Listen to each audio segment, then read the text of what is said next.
पूरी जगह पर सर्दी ज़्यादा महसूस हो रही थी। मेरा साथी आगे आगे चला जा रहा था। वो कोई बात नहीं कर रहा था। मेरे लिए भी इसकी खामोशी ही मुफीद थी। मुझे मालूम था कि वो खुद बॉर्डर क्रॉस नहीं कराएगा, बल्कि किसी ऐसे स्मगलर के हवाले करेगा जो भारतीय बॉर्डर पुलिस के साथ मिले होते हैं और एक दूसरे के काम आते हैं। मैं इसी लम्हे का इंतज़ार कर रहा था। कुछ फासले पर अंधेरे में एक कोठरी नज़र आई। मेरे गाइड ने मुझे वहीं रुकने का इशारा किया और खुद कोठरी की तरफ चला गया। इसके जाते ही मैंने अंधेरे में मुड़कर देखा। एक इंसानी स्याह तरीकी में सरकंडों के पास खड़ा था। ये कलसूम थी और वो सूरत हाल की नज़ाकत को पूरी तरह समझकर अमल कर रही थी। मुझे रुकता और मेरे गाइड को कोठरी की तरफ जाते देखकर वो भी रुक गई थी। कोई 5 मिनट बाद जासूस वापस आ गया। कहने लगा, सामने वाली कोठरी में 2 सिख बैठे हैं। इन्हें तुम्हारे बारे में बता दिया गया है। वो तुम्हें अपनी हिफाजत में बॉर्डर क्रॉस करके पाकिस्तान पहुंचा देंगे। ये कहकर वो मेरे जवाब का इंतज़ार किए बगैर तेज़ तेज़ कदमों से चलता अंधेरे में गायब हो गया। मैं सरकंडों की ओट में हो गया। मुझे कलसूम का इंतज़ार था और इसे साथ लेकर स्मगलरों के कोठरी में जाना चाहता था। कलसूम मेरे गाइड को वापस जाते देखकर मेरे करीब आ गई। मैंने इसे हदायत की कि मेरे साथ रहे और थोड़ी देर के लिए मेरी बीवी जोगंदर बन जाए, जो बात मेरी स्कीम में शामिल थी। मुझे मालूम था कि भारतीय पंजाब में सिख औरतें भी शलवार कमीज पहनती हैं। मुझे स्मगलरों के लालची मिजाज का भी तजुर्बा था। चनाचा मैंने 1000 रुपये के नोट अपने पास रख लिए थे। कुलसूम ने सहमी हुई आवाज़ में कहा, आप जिस तरह कहेंगे मैं वैसे ही करूँगी। मैंने इसे हदायत की वो ज़्यादा बात ना करे, खामोश रहे, बात मैं करूँगा। कलसूम का मामला मैं भारतीय इंटेलिजेंस वालों के सामने पेश करने का खतरा मोल नहीं ले सकता था, जबकि स्मगलरों को रुपए का लालच देकर राजी कर सकता था। खतरा इसमें भी था, लेकिन इस खतरे से मैं निमट सकता था। मैं कलसूम को साथ लेकर कोठे की तरफ बढ़ गया। ये एक कच्चा सा कोठा था जिसका दरवाज़ा नीमवा था। अंदर लैंप की रोशनी फैली हुई थी। मैंने दरवाजे पर आहिस्ता से दस्तक देकर कहा, मैं कर्नल मनी हूँ। मेरा फौजी गार्ड अंदर बैठे स्मगलरों को मेरे बारे में यही नाम बता कर गया था। अंदर से आवाज़ आई, आ जाओ जवान। मैं कलसूम को लेकर कोठरी में दाखिल हो गया। बाहर ठंड थी, मगर कोठरी का माहौल नीम गर्म था। फिजा में देसी दारू की बू फैली हुई थी। 2 मोटे ताज़े सिख आमने सामने चारपाइयों पर खेस ओढ़े बैठे थे। दरमियान में खोखे पर तांबे के गिलास पड़े थे। एक लैंप जल रहा था। इन्होंने मेरे साथ कलसूम को देखा तो उसे देखते ही रह गए। एक पहलवान किस्म के सिख ने अपनी मूंछों को मरोड़ते हुए पंजाबी में कहा, कर्नल साहब, एनू भी स्मगल करना है। ये मेरी बीवी जोगिंदर कौर है। 2 दिन हुए जलंधर हमारे सिख भाइयों का एक जत्था पाकिस्तान ननकाना साहब की यात्रा के लिए गया था। मेरी बीवी जोगिंदर कौर का नाम भी इस जत्थे में शामिल था, मगर ऐन वक्त पर यह पीछे रह गई और रेलवे स्टेशन पर ना पहुंच सकी। अब ये इसी दिन से अमृतसर में बैठी रो रही थी। मैं इस बात का तज़किरा भी पसंद नहीं करता कि मैं अपनी मौत की मुहिम से वापस लाहौर आकर अपने घर वालों से मिला या नहीं। तहम लाहौर की फ़ज़ा में मुझे एक तरह की अपनाइयत और सुकून का एहसास हो रहा था। कलसूम के चेहरे से भी इत्मीनान झलकने लगी थी। मैं इसे इसके माँ बाप के घर फैसलाबाद ले जाना चाहता था कि इसने कहा, यहाँ लाहौर के वसनपुरे में मेरी एक खाला का घर है, मुझे वहाँ पहुँचा दो। इन्होंने एक दूसरे की तरफ देखा। फिर पहलवान सिख बोला, ये रुपये कम हैं, हमें दोगुना खतरा मोल लेना पड़ेगा। तू मुझे कोई सौदा दे दो, मैं पाकिस्तान जाकर तुम्हारे किसी आदमी को पहुँचा दूँगा। तुम्हारी रकम वहाँ महफूज हो जाएगी। मैंने कहा, मैं खूब जानता था कि ये स्मगलर ऐसा ही काम करते हैं। अगर खुद फेरा ना लगाएं तो माल किसी आते जाते के हाथ बेच देते हैं, फिर किसी रोज़ जाकर रकम वसूल कर लेते हैं। यूं वो बॉर्डर क्रॉस करने के खतरे से भी महफूज रहते हैं। ये बात पहलवान से की अकल में आ गई। इसने मूंछें मरोड़कर कहा, ठीक है जवान, हमारा माल ले जाकर रेलवे स्टेशन के पास बरकत होटल वाले को दे देना। इसने उठकर अलमारी में से प्लास्टिक का एक थैला निकाला, जिसमें कपड़े की 2 थैलियां बंद थीं। इनमें कस्तूरी और ज़ाफ़रान थी। फिर इसने मुझे बरकत होटल वाले का पता बता दिया। कलसूम चादर में मुंह सर डांपे खामोशी से मेरे साथ चारपाई पर बैठी थी। मैंने प्लास्टिक का थैला अपने पास रख लिया और इन्हें यकीन दिलाया कि इनकी इमानत बहिफाजत पहुंचा दी जाएगी। ये स्मगलर वैसे भी किसी हद तक मुझसे दबे हुए थे, क्योंकि मैं इंटेलिजेंस का आदमी था और फौज का खुफिया महकमा मुझे इनकी वसातत से खुद पाकिस्तान स्मगल करवा रहा था। एक सिख तो वहीं बैठा रहा, दूसरा पहलवान टाइप का सिख मेरे वहां पहुंचने के कोई निसफ घंटे बाद उठा और मुझे और कुलसूम को साथ लेकर बॉर्डर पार करवाने चल पड़ा। हमारे चारों तरफ हू का सा आलम था। रास्ते में कहीं खेत आ जाते और कहीं वीराना शुरू हो जाता। इस इलाके से मैंने पहले कभी बॉर्डर क्रॉस नहीं किया था। पहलवान सिख आगे आगे चल रहा था। एक जगह वो मेरी तरफ देखकर बोला, कर्नल साहब, तुम इतनी छोटी उम्र में कर्नल कैसे बन गए? फिर तुमने मुसलमानों वाली शक्ल बना रखी है। मैंने कोई जवाब न दिया। वो खुद ही चलते चलते थोड़ी देर चुप रहने के बाद बोला, माफ़ करना महाराज, ये तुम्हारा सरकारी मामला है। मैं फिर भी खामोश रहा। हमें खुशक नाले में से गुजर कर ऊपर आए तो सामने दरख्तों में दो चार उभरी हुई डेरियां सी दिखाई दी।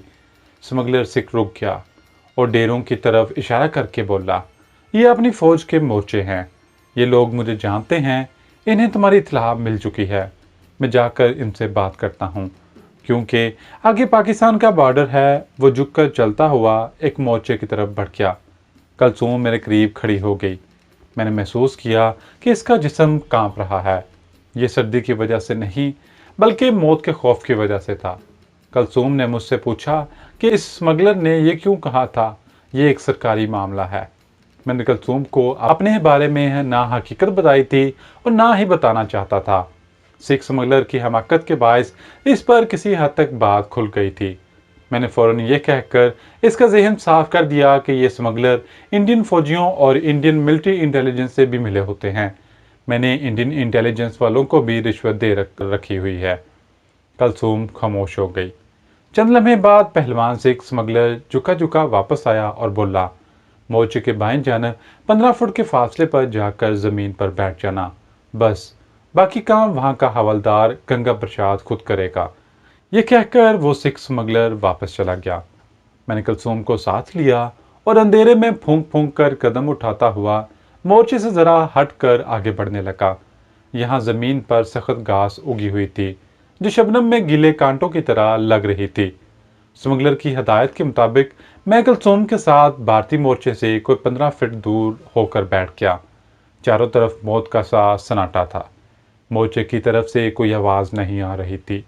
दूर किसी जीप के गुजरने की आवाज़ सुनाई दी। ये पाकिस्तान या इंडिया की गश्ती पार्टी थी, जो रात के वक्त सरहद के साथ साथ घूम रही थी। जब ये आवाज़ दूर जाकर गायब हो गई तो मुझे मोर्चे में से एक इंसानी साया अपनी तरफ आता दिखाई दिया। ये हवलदार गंगा प्रसाद था। इसने खिलते हुए सब्ज रंग की वर्दी पहन रखी थी। इसके कंधे से राइफल लटक रही थी। करीब आकर वो भी ज़मीन पर बैठ गया। अंधेरे में इसकी प्याजी आंखें किसी खूनख्वार बिल्ले की आंखों की तरह चमक रही थी। कर्नल साहब, रास्ता साफ है। पेट्रोल पार्टी दूर निकल चुकी है। सामने जो आधे फर्लांग का मैदान है, इसे भाग कर पार कर जाओ। आगे पाकिस्तान शुरू हो जाएगा। एक ऊंचा टीला आएगा, इसके साथ खुशक दरिया शुरू हो जाता है। वो तुम्हें ब्रेक रोड।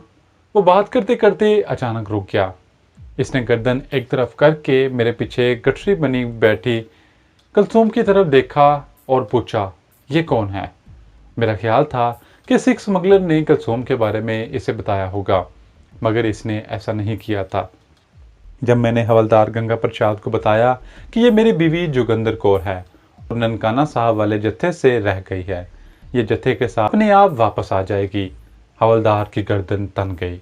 हमें 2 आदमियों को नहीं, एक आदमी को बॉर्डर क्रॉस कराने का ऑर्डर मिला है। हमें सूबेदार साहब को रिपोर्ट करनी पड़ेगी। सूबेदार को रिपोर्ट करने का मतलब ये था कि मेरा राज तश्त अज़म बाम हो जाए। सारे किए किराए पर पानी फिर जाता और मैं अलग गिरफ्तार हो जाता। मैंने थैला रख कर दबी जुबान में हवलदार से कहा, इसमें से इसको भी हिस्सा मिलेगा। तो वो बोला, हमें सूबेदार साहब को रिपोर्ट करनी पड़ेगी। हम रिपोर्ट करने जाता है, तुम इधर ही ठहरेगा। वो हरियाणा का जंगली था। फौरन अपने सूबेदार को रिपोर्ट करने के लिए मुड़ा। मोर्चा वहां से 15-20 फुट के फासले पर था, मगर हमारी तरफ मोर्चे की पुष्ट थी और वहां गहरी खामोशी और अंधेरा था। मैंने सूरत हाल का जायज़ा लिया और फैसला कर लिया कि मुझे क्या करना है। जो ही हवलदार गुमा, मैं अपनी जगह से बगैर आवाज़ उछला और दूसरे ही लम्हे हवलदार ज़मीन पर गिरा हुआ था और उसकी गर्दन मेरी आहनी पंजों में जकड़ी हुई थी। सिर्फ एक बार खर खर की आवाज़ आई। इसने मेरी गिरफ्त से निकलने के लिए अपने जिस्म को पूरी ताकत से उछाला, लेकिन इसकी गर्दन मेरी गिरफ्त से ना निकल सकी। दूसरे ही लम्हे वो बेजान हो चुका था। कुलसूम थर थर कांप रही थी। मैंने हवलदार की लाश पीछे घसीट ली और कुलसूम को पीछे आने का इशारा किया। हवलदार की राइफल मेरे कंधे से लटक रही थी और मैं इसे झुककर अंधेरे में घसीटता निसफर लांग का बॉर्डर एरिया क्रॉस कर रहा था। कुलसूम मेरे पीछे तेज तेज दौड़ रही थी। मैं जितनी तेजी से चल सकता था लाश लेकर वहां से निकल गया। दूसरी जानब सफ़ेद रंग की छोटी छोटी बर्जियां बनी हुई थी। ये पाकिस्तानी बॉर्डर की लकीर थी। हम पाकिस्तान का बॉर्डर क्रॉस कर गए। सामने टीला आ गया। इसके पहलू में दरिया था जिसका पार खुशक था। ये रावी था। मैं हवलदार की लाश घसीटते हुए थक गया था। यहाँ कहीं ना कहीं पाकिस्तानी मोर्चे भी हो सकते थे, मगर मुझे ऐसी जगह से सरहद पार कराई गई थी जो पाकिस्तानी बॉर्डर फोर्स के दो मोर्चों के दरमियान वाक़या थी। दरमियान में टीले के साए में किनारे किनारे सरकंडे उगे हुए थे। लाश को काफ़ी आगे ले जाकर मैं रेत पर लेट गया। कुलसूम भी मेरे पास ही सिमट कर बैठ गई और बोली, ये आपने क्या किया? इस लाश को कहाँ ले जाएंगे? मैंने इसे खामोश रहने का इशारा किया। फिर हवलदार की राइफल से सरकंडों के करीब ही दरिया की गीली और नरम रेतली ज़मीन खोद कर एक घड़ा बनाया और लाश इसमें डालकर रेत से घड़ा पुर कर दिया। मैं हवलदार की लाश को भारतीय बॉर्डर के एरिया में नहीं छोड़ना चाहता था। जाहिर है इसकी कंपनी के आदमियों को इसकी लाश मिल जाती और मोर्चे में सब इसी नतीजे पर पहुंचते कि इसे मैंने हलाक किया है। ये बड़ी ख़तरनाक बात होती। चनाचा मैंने लाश को पाकिस्तानी इलाके में दफन कर दिया। जब दरिया में पानी आएगा तो लाश बहकर आगे निकल जाएगी। अगर जंगली दरिंदों ने लाश को बाहर भी खींच लिया तो भी पाकिस्तानी बॉर्डर फोर्स वाले यही समझेंगे कि इंडियन हवलदार गैर कानूनी तौर पर पाकिस्तानी सरहद में दाखिल हो गया था, कि किसी वजह से मारा गया। मैंने कुलसूम को साथ लिया और दरिया के ऊंचे किनारे की ओट में आगे बढ़ना शुरू कर दिया। आसमान सितारों से भरा हुआ था। सर्दी खूब पड़ रही थी। आसमान के मशरकी किनारों पर नीली रोशनी का गुबार उभरना शुरू हो गया था। गोया रात डल रही थी और पू फटने वाली थी। मेरे एक हाथ में ज़फ़रान और कस्तूरी वाला थैला था। अपनी कराकली टोपी मैंने बगल में दबा रखी थी।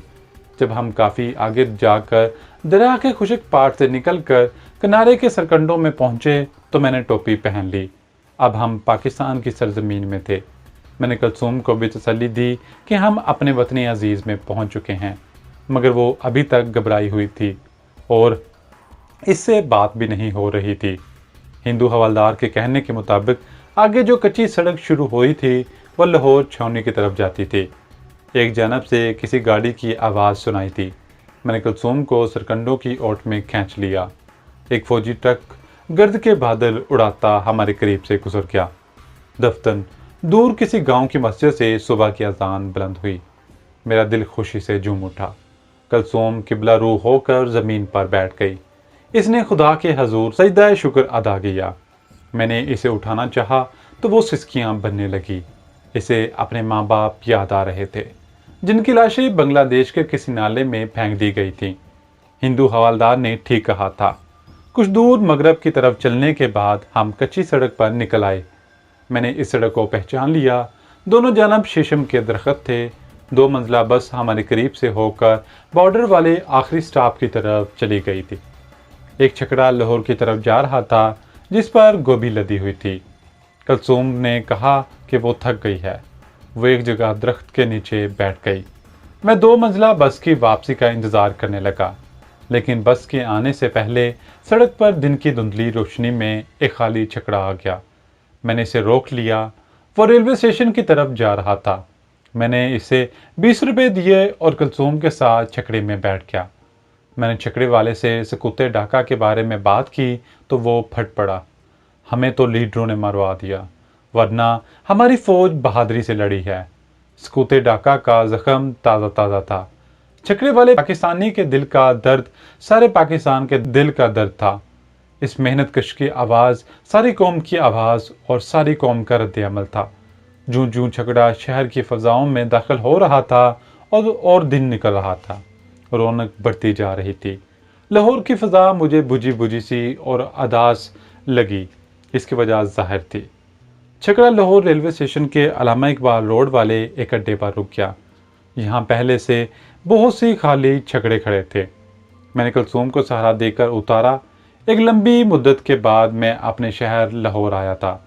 मेरा हुलिया ये था कि मेरी फ्रेंच कट दाढ़ी थी, तो सर पर चनाच कैप और पाँव में पेशावरी चप्पल थी। शलवार कमीज में मैल खूरे रंग की चादर ली हुई थी। मैं शक्ल सूरत से एक मुदब्बर किस्म का स्कूल टीचर लग रहा था। मैंने आपको अपने माँ बाप के बारे में पहले भी नहीं बताया और अब भी नहीं बताऊंगा। मैं इस बात का तज़किरा भी पसंद नहीं करता कि मैं अपनी मौत की मुहिम से वापस लाहौर आकर अपने घर वालों से मिला या नहीं। तहम लाहौर की फ़ज़ा में मुझे एक तरह की अपनाइयत और सुकून का एहसास हो रहा था। कुलसूम के चेहरे से भी इत्मीनान झलकने लगी थी।